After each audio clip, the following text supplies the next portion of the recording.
evening. My name is Maura at 3 Summerfair Street. I'd like to welcome the newest commissioner. We're glad to have you. I'd first like to talk with the commission about concerns I have with the J. Defina public grievance hearing. The date of the hearing has recently been postponed due to scheduling conflicts. The most recent conflict involved one of the alternative commissioners not being able to attend. The rescheduled date is now in conflict with Jay's schedule.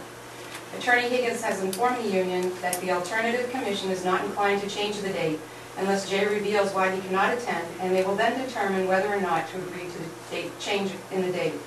First of all, I have serious concerns with the legality of an alternative commission. Have they been sworn in? Have backgrounds been done on them? A state police records check as well as a DMV records check, complete with verification of each, as required of any applying for the commission seat.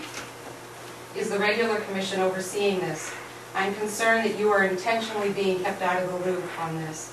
I also have serious concerns that have been confirmed by HPD employees that there are numerous improprieties going on behind the scenes. As well, I'm concerned that the outcome of this and other hearings is being manipulated by certain individuals, and therefore, I think this commission needs safeguards put in place to ensure a valid process is allotted to Jay and other HPD employees. Better yet, I'd like to ask this commission to reconsider their position on this and hear the case yourselves. You need to see and hear firsthand exactly what Jay has endured, and we have faith that this commission can objectively do that. And secondly, as I often do here, I'd like to talk about the current staffing levels in the HPD. This month we have seen 2 resignations of 2 more officers from HPD, a patrol officer and a sergeant. Of the last 4 officers to leave, 3 have been sergeants.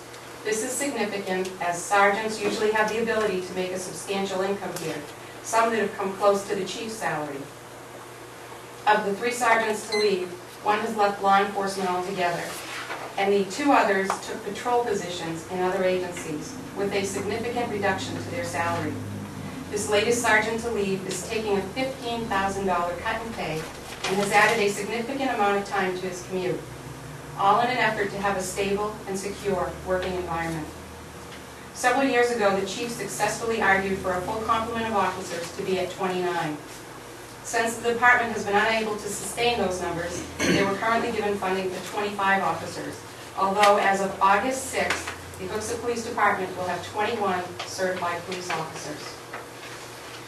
There are approximately 40 employees, both certified and civilian positions, in this department, and yet last year we lost 10 employees. That's 25% of our workforce. I think we need to view this as a red flag that there are serious issues going on here. It's also come to my attention that the officers have safety concerns as well. Over the July 4th weekend, we had a shift with a newly appointed sergeant who has 2.5 years experience as a certified police officer and a patrol officer with 2 years experience as a certified patrol officer that were working together as the only 2 officers on for that shift. A high turnover has consequences, and it has now put the safety of the town, and more importantly, the safety of the officers at risk.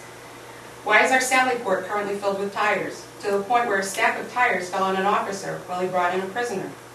The excess amount of tires is being stored here since the funding for the storage unit they were housed in was cut. Why is overtime being denied? Why are the officers seeing a diminished amount of court time? Could all this be done in an effort to boost the bottom line so monies are available for what's certain to be another banner year for legal fees?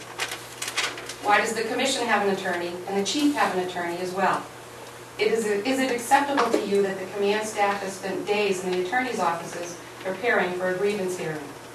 While there may be differing views as to why it's happening, I hope that we could all agree we need to determine what exactly the problem is before we can fix it.